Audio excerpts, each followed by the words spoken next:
Welcome back. Today I'm going over 10 entrepreneurship behavior hacks to build a small business, scale it, but also to increase your leadership in case you're building a team within your business. One of the factors before I start the 10 that's important is to realize that if you're a leader, an entrepreneur, or an entrepreneur starting your own business, you're going to have to be able to take a lot of risk. And you're also going to have to be innovative. The quote that I heard was, "A ship in the harbor is safe, but that's not what ships are made for." You have to go out and explore. You have to be innovative. You have to be creative.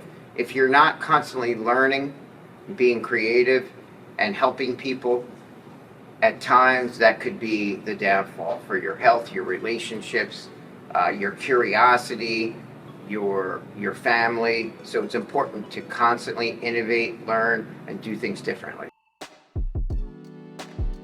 Number one, if you're starting a business or you're going to be a leader of many people, you got to really choose a passion that inspires you, that you love, because you're going to be at it for many years, and it's likely you could lose money in the beginning stages, and like we talked about before, you may need to pay everyone else for yourself. So for BDA, the behavioral science technology and the teaching technology was something I was interested in way back. It wasn't something that I got interested in as a result of the fact that it's needed for autism, for organizational behavior management. So I got into the field because it was a deep passion. I really enjoyed understanding why does behavior occur. So if you have a curiosity and you're extremely innovative, this might be right for you to start a business as well as to be a leader within an organization. Number two, if you love your craft that you're forming a business around, then it's important to try to practice it and hone your craft every single day. So for example, for us as an ABA therapy organization and an OBM organization, the fabric of behavior analysis runs through just about every action that we take and everyone that I take, because I think that you don't truly understand a science or a certain craft if you don't practice it daily and understand the principles behind it. Behavior hack number 3 for leaders and entrepreneurs: you have to distinguish yourself differently if you're running an organization.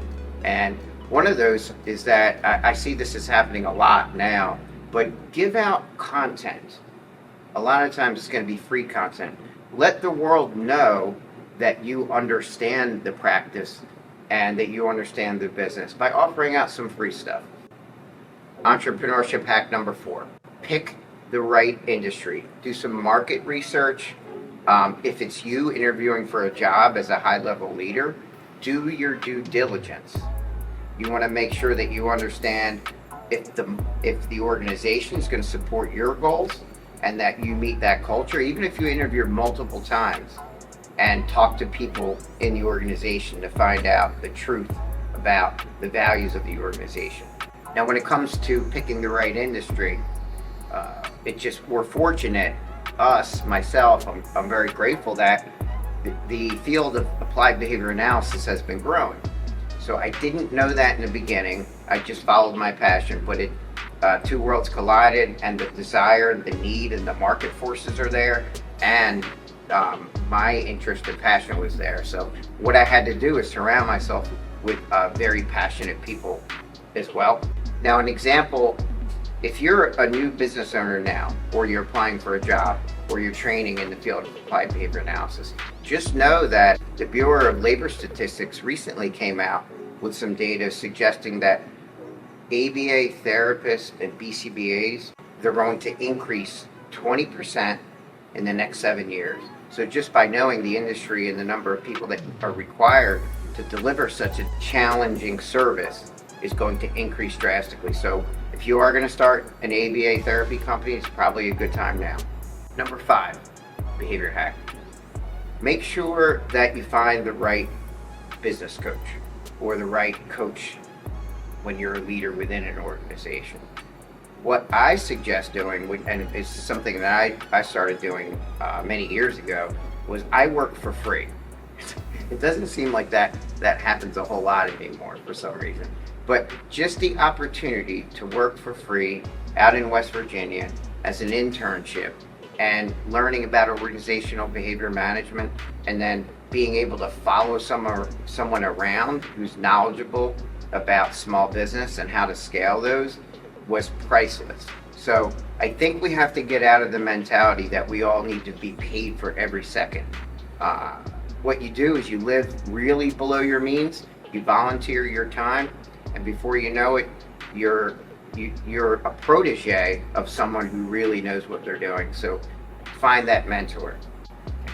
Number 6, whether you're the entrepreneur and entrepreneur, I've spoken a lot about this, but make sure that you tighten up your cybersecurity, because that is the future of fraud, of stealing, crypto exchange, AI.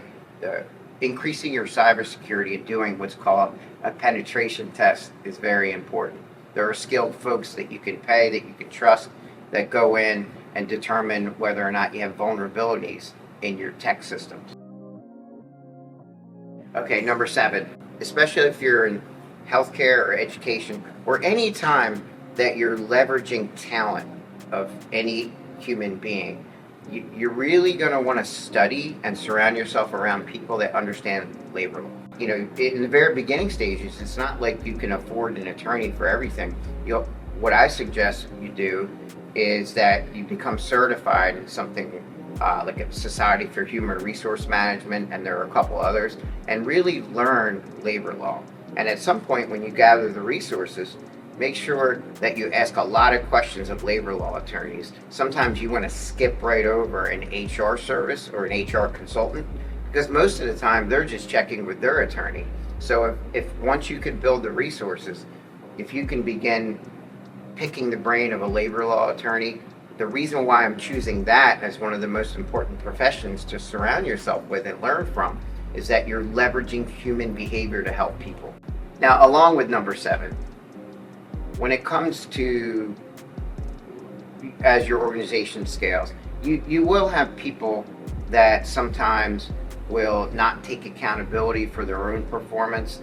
And at times, I mean, I can't say I haven't been this way throughout my profession. At times, I don't want to look at my own accountability. I want to often blame my previous employer or my upbringing, trauma in the past. But I learned that I have to get over it. I have to be accountable for the results produced, both failures and successes.